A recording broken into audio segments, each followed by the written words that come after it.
Yeah, isn't that nice? Stepping up our production values over here at Josh's Corner.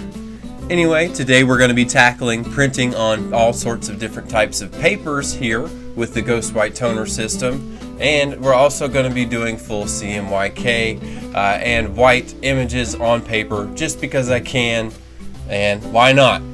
So you can see I've got some examples here. Now let's get into the finer details of how I did it. Now some of you might be thinking, Josh, do you have an axe to grind? Because you've put this toner density settings in every video so far. Yes I do. I want you to do this. Go on your printer, go into the options and setup, go to reports, then click network summary. And what this is going to do is print out a report that's going to have the IP address that your router has assigned to your printer on your network once you plugged it in. And then what you're going to do is take this IPv4 address that's on this sheet of paper that's about to print out, and then you're going to type it into the address bar of your internet browser.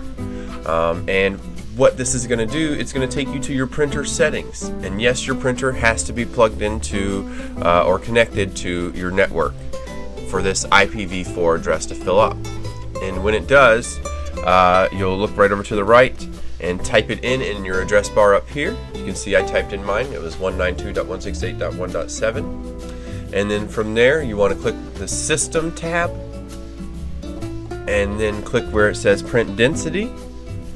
And then you want to change everything to 5, the maximum toner settings, because we're not printing on white paper anymore. We're going to be printing on black.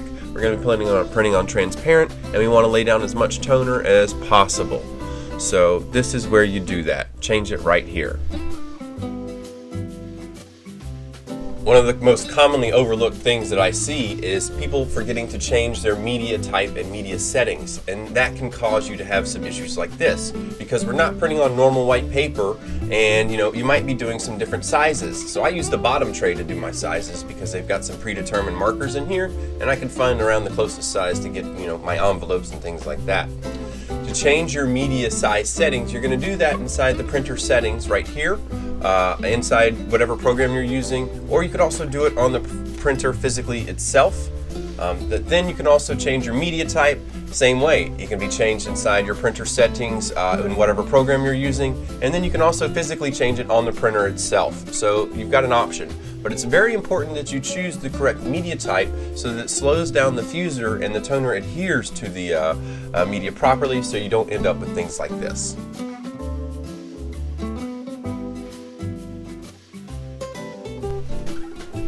So here we are. Now that we've adjusted our toner density settings and we've also changed our media settings to the correct settings for whatever we're printing, because we're using a normal desktop printer and we're not printing normal desktop paper, so we need to adjust these things. And you do this when you're printing transfer paper, thicker cardboard paper like you see here, the tissue paper like that's down there in the bottom left hand corner. When you're doing the recycled paper that you're going to see me doing later, you're always going to change it.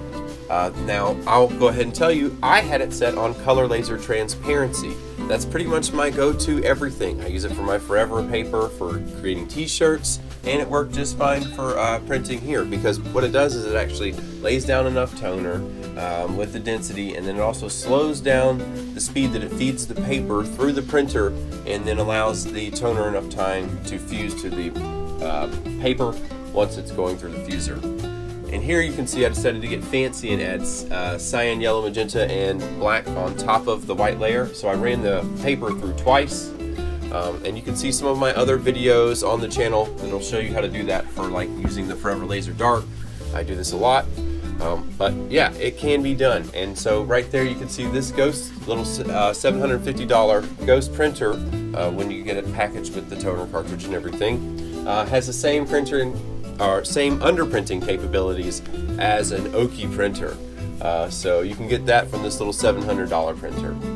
So yeah, as you can see, I've got, now I'm doing the recycled paper and it does just fine.